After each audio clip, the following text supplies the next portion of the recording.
So as the backlash against Sweet Baby Inc. intensifies with each passing day, these people have decided to band together in cult-like behavior, stand in a field, and literally scream at the very people they make video games for. And if you think that I'm joking, I brought receipts to show you exactly what's been going on at something called a Games Developer Conference. Okay, this is supposed to be a big deal. And I mentioned this in my last video, showing people how far back this event goes. It started with 25 people back in the 80s.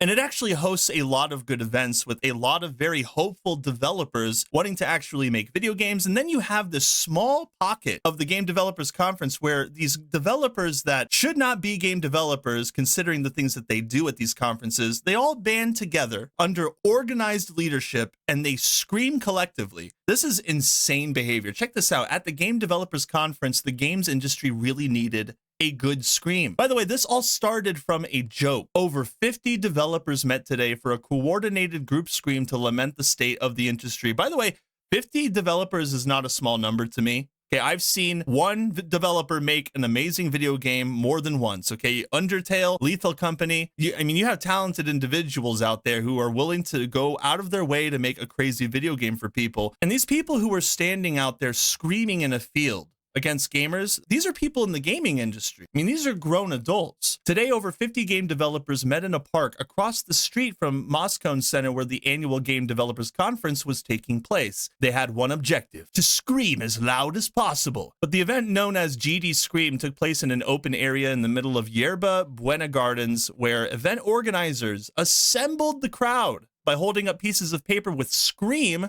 scribbled on them. So this was a planned event. It was actually organized by people. So they went into a room and they're like, hey, you know what? Let's get everybody to stand in a field and scream. I'm sure that'll go really well on social media. We got to get our message out there. One of the organizers wore a shirt printed with "Munches the Scream." Another participant wore a shirt printed with an ice cream cone. Who cares? At exactly noon, the cluster of individuals from all corners of game development, all corners, no, it's like 50 people, right? But again, they are spread pretty sporadically throughout the gaming industry. These people are working on these games, but they let loose a loud scream that lasted for several seconds. As it trailed off, the group broke into relieved laughter and applause before slowly dispersing. Yeah, we accomplished a big thing today, guys. Good job. But the scream was organized by Scott John Siegel and Carol Shaw in response to growing discontent among game developers in the face of ongoing industry mass layoffs. But it's not just the layoffs they're upset about, okay? Because this is a Sweet Baby Inc. inspired event. Because it says, as well as coordinated harassment campaigns against marginalized individuals and overall fears of worsening industry conditions. So there's a fear that the evil white male gamers are going to continue to push these people out who deserve to be a part of the video game community and to put their ideologies inside of our video games to brainwash us. They're really upset. They feel that we're not taking the decolonization narrative seriously. And so they feel they need to scream at us in a field in order to get the message across that they are not on the same page as gamers. It's funny, they say they spoke with Siegel post-Scream, where they told me the event came together after they posted half-jokingly on Facebook about the general powerlessness they felt about it all and wanting to get everyone together to scream. So Shaw saw this and he reached out and seriously offered to help organize it. He's like, man, that was a good post you made. Let's spend a bunch of money and plan an entire event around this thing. And so now you have all these people who hate gamers in one area screaming. So now you know who these people are. They can't get away. Guess what? There's footage of this. I have footage. And it's some of the most insane cultish behavior you've ever seen. I'm going to push play so you guys can hear this.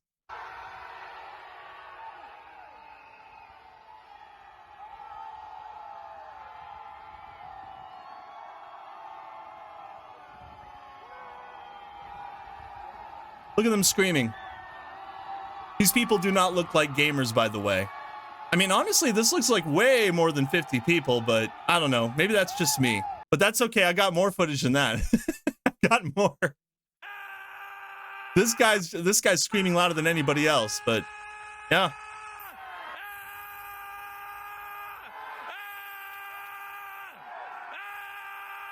Yeah. Yep. They are saying exactly what they feel about gamers. They feel that this, instead of a conversation, they just have to scream mindlessly.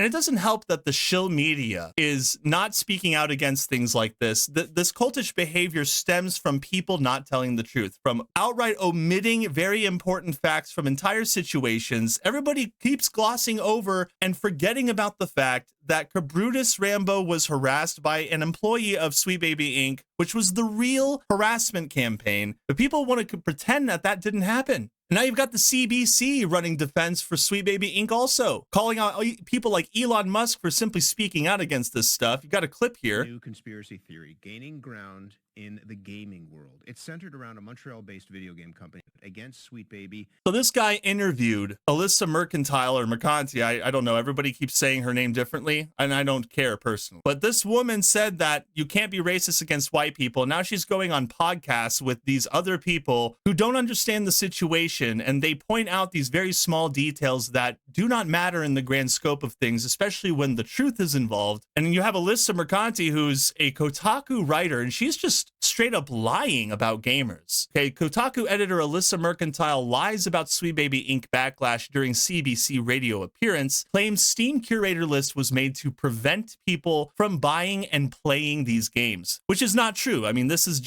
curator list is just a record-keeping list of video games. Video game studios that have hired Sweet Baby Inc. to make their games. And she's lying about, now she does acknowledge that they're backlash against Cabrutus, but the way that she paints the narrative just shows that she is extremely biased, and she's trying not to paint Sweet Baby Inc. as the bad guy. She's saying that they believe that they have some kind of leverage. Quote, someone at Sweet Baby noticed that this account was made on Steam, and noticed how it was gaining traction, and noticed that it was intended to prevent people from buying and playing these games, which is not true and can't be proven, and requested that it be taken down for organized harassment, she asserted. And that kicked off even more organization from them, the people who made the Steam group. And this is from Bounding in the Comics, this story. And of course, they are very good about reporting the truth and keeping the facts in so that people understand the context. So here you go, Chris Kindred's tweet saying, anyway, report the F out of this group, showing Cabrutus's Steam community group, Sweet Baby Inc. detected. And there it is. That's what started the entire thing. But she's acting like Ilhan Omar over here, saying some people did something. And now she's trying to downplay what happened. While Mercantile at least gets credit for mentioning Kindred's call to harassment as opposed to The Verge's Ash Parrish, who left out any mention of his involvement in her coverage for fear it would muddy her narrative. That was proven from DMs that were provided from someone who was speaking with her. But it goes on, her claims as to the intentions of the Sweet Baby Inc. detected Steam curator group could not be further from the truth, least of all because that's not even how the feature functions. Simply put, the Steam curator function allows users to cultivate a running record of games, according to any metric they like, for example, superhero games, anime games, or games published by Capcom. Look, the fact of the matter is, Sweet Baby Inc. messed up, but because people are being dishonest and not reporting factually, people are misrepresenting this entire situation, and then people on the outside, like people like CBC who are running defense for this company, they clearly do not understand the situation because they're just allowing racists onto their podcasts. Okay, Alyssa Mercantile, she's racist against white people, and she's white. And the people that she supports are standing out there in the field at a games developers conference where you're supposed to be talking about developing video games, and they're screaming at people they don't even know, who they're roping in under one giant umbrella of hate, trying to make it seem like all gamers have this huge problem with diversity. And that's not the issue, but people don't pay attention. And the people who do are trying to paint a bad narrative. And what kind of narrative is that? That anybody associated with the page that Cabrutus Rambo made is a racist and a Nazi and whatever. But right here, you have a fact. Thank you from Bounding into Comics for posting this here. Cabrutus threw out a personal request when this whole thing started. He said, I would like to ask everyone who really cares about what's going on to stop harassing other people. Has Sweet Baby Inc. said anything like this? No. He said, I know how you guys feel, and yes, I'm aware of the articles, but bear in mind that this is not the way to solve anything. Ask them questions, support me in the cause, spread the word, but by any means, do not harass anyone. As responsible as they can be, we do not fight harassment with more harassment, but with the truth. And that's the key. That's the key distinction. Kotaku, The Verge, PC Gamer, the GDC, okay, the Game Developers Conference, all of these developers who are speaking out against gamers, they're not being honest, and they are calling for harassment, while the guy who was harassed and canceled in the first place is telling people to not harass them. That should speak volumes to the people who are on the outside looking in. Sweet Baby Inc. is the villain,